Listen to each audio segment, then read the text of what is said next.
हो गया, सरकार बन रही है, जो वादा किया वो पूरा करें और सरकार बन रही है, इसकी बधाई हम लोग।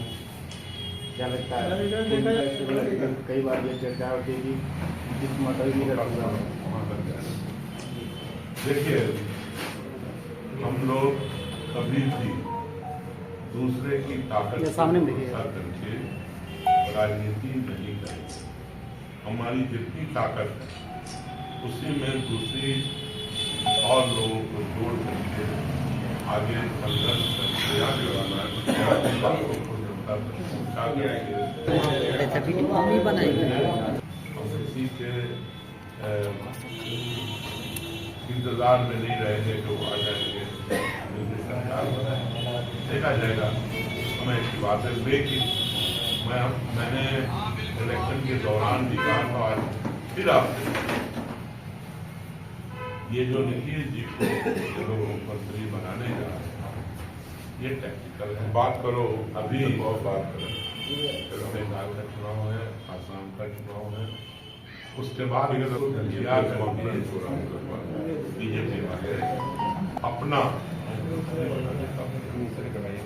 आपको क्या लगता है कि जो स्वास्थ्य को लेकर सवाल उठ रहे हैं,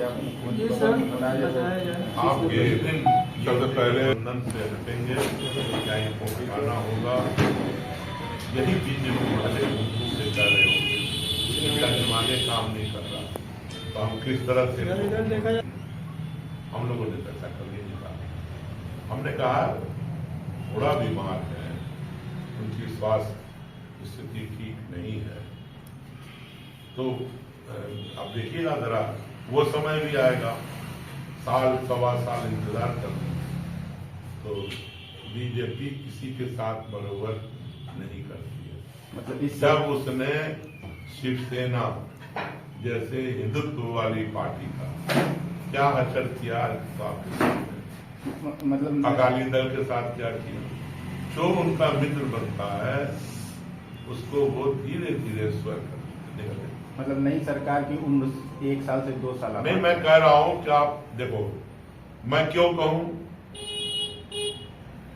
उनको तो 200 पार है, पूरे 5 साल सरकार चलाए, मेरी तो कामना यही रहेगी। लेकिन हाँ, इसकी वैधता पर हम लोग सवाल उठाते हैं और उसको जनता के अंदर भी रखेंगे और कोर्ट के अंदर भी पॉसिबिलिटी है कि वहां भी उसको रखा जाए।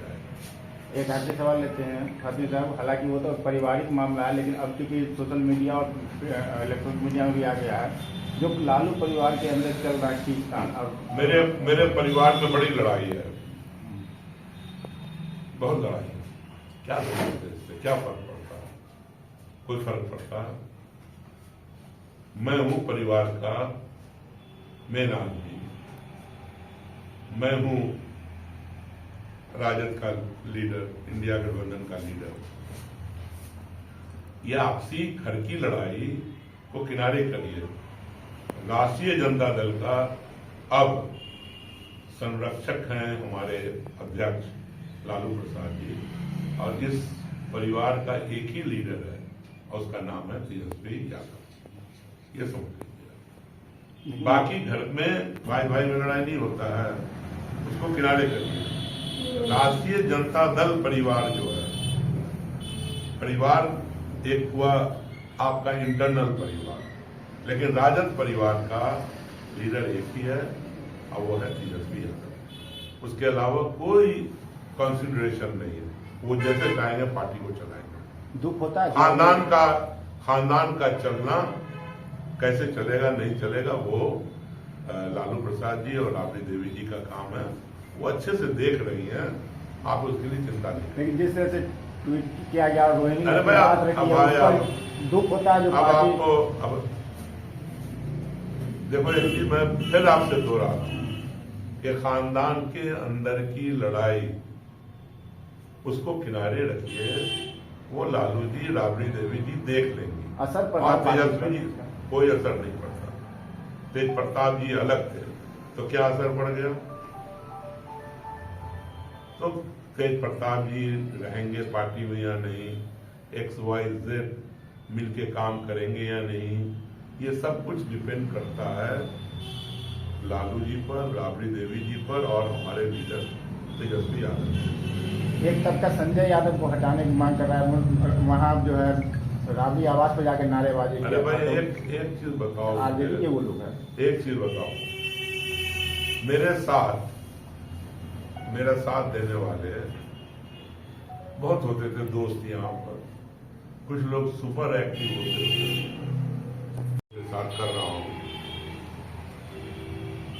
आपने भी पूरे इलेक्शन को कवर किया है, देखा है, और ग्राउंड पे भी गए हैं आप लोग। मैं जब से राजनीति में हूं, एक एमपी के हैसियत से या उससे पहले एक वर्कर, एक कार्यकर्ता की हैसियत से, मेरा ये पहला अनुभव है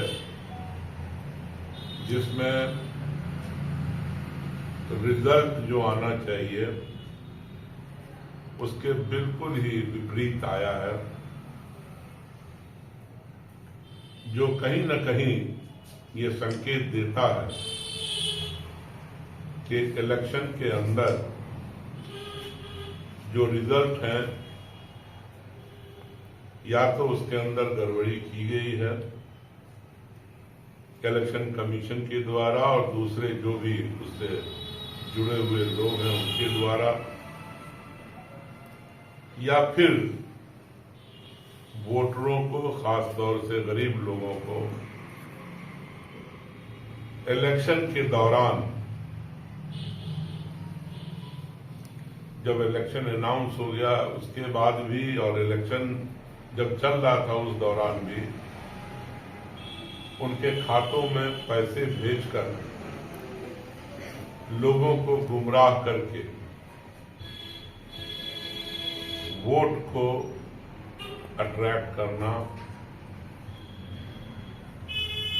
ऐसे तो लगता है कि हर असेंबली सेगमेंट में पहले ही से ईवीएम में कुछ न कुछ वोट डला हो, ऐसा भी संकेत बहुत जगह से मिल रहा है। अब हम लोग इस पर पूरा स्टडी कर रहे हैं, क्योंकि इलेक्शन कमीशन की जो नीयत थी वो पहले ही से गड़बड़ नजर आ रही थी। SIR कराया गया बिल्कुल कम वक्त के अंदर, कई लाख लोगों का वोट काटा गया। उसके बाद आप देखिएगा तो इलेक्शन के पहले त्योहार आया, दीपावली और छठ का। इनके जो RSS के लोग हैं और बीजेपी के लोग हैं, मुख्तलिफ हिंदुस्तान के हरियाणा, पंजाब, गुजरात, महाराष्ट्र, हर जगह मीटिंग भी की और लोगों को ट्रेन में भेजने का काम किया वहां। और फिर यहाँ पैसा भी मिला उनके परिवार के लोगों को। तो ये सब संकेत देता है कि प्रजातंत्र के अंदर पैसों का इस्तेमाल नहीं होना चाहिए या सत्ता का इस्तेमाल नहीं होना चाहिए, वो पूरी तरह से नजर आता है। इस सब का हम लोग अध्ययन करेंगे, मेरी पार्टी अध्ययन करेगी। पटना में जो हमारे इंडिया गठबंधन के सभी लोग हैं वो करेंगे, क्योंकि जो जमीन पे नजर आता था हम लोगों को और आपको भी नजर आया होगा, वो इस तरह के रिजल्ट कभी हम लोग सोच भी नहीं सकते। ये दिमाग में कहीं काम नहीं कर रहा कि इतना खराब रिजल्ट। मैं बाहर के बारे में नहीं कहूँ, लेकिन हाँ दरभंगा के बारे में तो मैं हर असेंबली सेगमेंट में खुद था, चाहे हया घाट हो, बहादुरपुर हो, शहर हो, जाले हो, केवटी हो, आपका बिस्वी हो, मधुबनी टाउन हो, राजनगर हो, मनीगाछी यानी दरभंगा ग्रामीण हो, कुशेश्वर स्थान हो, गोरा भोरा, मैं इन सब जगहों पे पर्सनली गया हूँ। और जो मेरा ग्राउंड रिपोर्ट है या ग्राउंड पे हमने काम किया है, ये उस जो लोगों में, नौजवानों में खास तौर से जो रोजगार के लिए, नौकरी के लिए परेशान थे, तो ये वो नतीजा नजर नहीं आ रहा है। लोग बाहर से भी आए, इसमें बहुत सारे नौजवान यहाँ परिवर्तन चाहते थे, वो चेंज के लिए वोट कर रहे थे नौजवान, ताकि फिर से प्लान न करना पड़े उनको, फिर से अपने राज्य से बाहर न जाना पड़े। तो ये सारी चीजें को देखने के बाद संकेत वही मिलता है कि इस चुनाव को या तो मैल प्रैक्टिस से, गलत तरीके से जीता गया है, या सरकारी पैसे का इस्तेमाल करके इलेक्शन के दौरान लोगों के खातों में पैसे डाल करके इस कामयाबी को हासिल किया गया। जब हम लोग किसी निष्कर्ष पे पहुंच जाएंगे, पटना में मीटिंग होगी, इंडिया गठबंधन की मीटिंग होगी, हम चैन से बैठने नहीं देंगे। जिन लोगों ने गलत तरीके से मैंडेट लिया है, उसका जवाब हम लोग आंदोलन हो, कोर्ट हो, हर तरह से जहां प्रजातंत्र हमें अलाउ करता है, जिन तरीकों को, उस तरीके से हम लोग इसको निश्चित रूप से लड़ेंगे और लड़ करके हम लोगों में बताने का काम करेंगे कि बिहार के इलेक्शन को लूटा गया है। They rob the election of Bihar. तो परिणाम आए, उसमें एमवाई समीकरण एक बड़ा फैक्टर रहता था। तो AIMIM के जो उम्मीदवार सामने आए थे, देखो MIM कोई बात समझ लो, मैंने इलेक्शन के दौरान भी कहा, MIM जो है ना, वो बीजेपी से कोई अलग पार्टी नहीं है। एक हिंदुत्व का नारा लगाती है और एक ये झूठे मुसलमानों के हमदर्द बनते हैं, और वो बीजेपी के कहने पे करते हैं। वो कोई उनका यहाँ जो भी काम है वो बीजेपी के लिए है। आपसे मैं दावे से कह रहा हूँ, आप चले जाओ जाले, आप चले जाओ केवटी, आप चले जाओ ग्रामीण, आप चले जाओ मधुबनी, ठीक है ना, इसमें पाओगे कि ये वोट अगर हमें मिले होते तो यहाँ पर सेकुलर पार्टी जीतती। तो यहाँ क्यों खड़े किए गए? बताओ, दरभंगा के अंदर, मधुबनी के अंदर कोई एक सीट है जो मुसलमान अपने वोटों से जीत सके या जीताओ? आज तक के इतिहास आप कभी नहीं देखोगे। तो ये क्यों खड़ा किए गए? ताकि वो रास्ता बीजेपी या उसके अलाई के लिए रास्ता हमवार कर सके।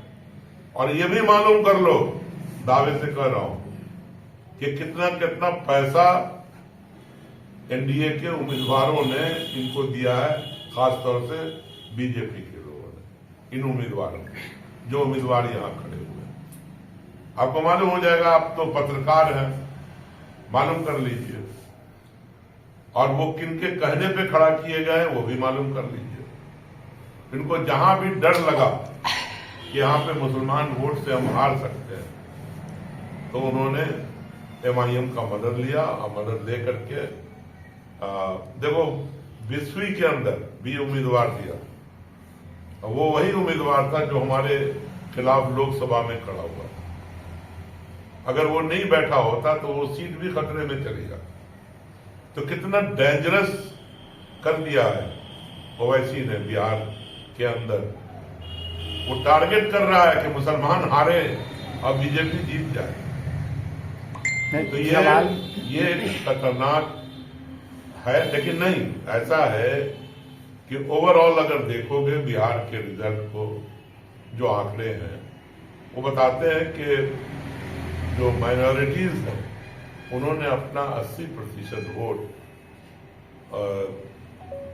इसी इंडिया गठबंधन को देने का काम किया। मेरा सवाल पूरा समाप्त नहीं हुआ था फाजिल साहब। हम ये जानना चाह रहे हैं क्योंकि वो लगातार दरभंगा में भी आए थे, जाले में सभा उन्होंने किया था। उन्होंने कहा कि 6 सीट अगर नहीं देंगे तो इसका अंजाम भुगतना होगा। देखिए वो ड्रामा करते हैं, उनको अच्छा उनसे क्यों समझौता करें? हम बीजेपी से समझौता नहीं कर रहे। उन्हीं से करना हो अगर, हमारा किसी तरह का भी फिरका परस्ती, चाहे वो हिंदू के नाम पे हो, क्रिश्चियन के नाम पर हो, इस्लाम के नाम पर हो, वो बर्दाश्त नहीं है। तो हम बीजेपी से क्यों नहीं समझौता कर ले कि उनसे करें, एक बड़ी पार्टी से कर लें। ये सीधा सीधी भारतीय जनता पार्टी की अब बी टीम नहीं, वही टीम है जो काम कर रही है पूरे देश में। अब उन्होंने यहां कहा, यहां तो हरा लिया, अब कहते हैं कि मैं चला उत्तर प्रदेश चला। अब जहां जहां चुनाव होगा ये वहां पहुंच करके मुसलमानों को बरगलाएंगे और बीजेपी को फायदा पहुंचाने की कोशिश करेंगे। तो आपको क्या लगता है सर, आप लोग हिस्सा मतलब इन्होंने सवाल किया, इसीलिए मैंने जवाब भी दिया। मैंने अपने संबोधन में उसका जिक्र नहीं किया था, इन्होंने पूछा तो मैंने जवाब दिया। असल वजह तो दो मैंने बता दिया, इलेक्शन कमीशन और दूसरा जो पैसे का बंटवारा हुआ है पूरे बिहार के अंदर। हर असेंबली सेगमेंट में एवरेज 60,000 लोग औरतों को ये पैसा पहुंचाया गया है। और ये स्टेट जो मनी को इस्तेमाल किया गया है इलेक्शन के लिए। आपने कहा 10% क्यों खिसक गया सर, इसकी वजह क्या लगती है? अरे भाई कहीं इंडिपेंडेंट उम्मीदवार है, कहीं पर पीके के उम्मीदवार हैं, कहीं पर MIM के उम्मीदवार हैं, तो और ये हाईएस्ट वोट है अब तक का माइनॉरिटीज का इतिहास में बिहार के, ये हाईएस्ट वोट है। आप क्या लगता है कि अच्छा आप बताओ, एक घटक दल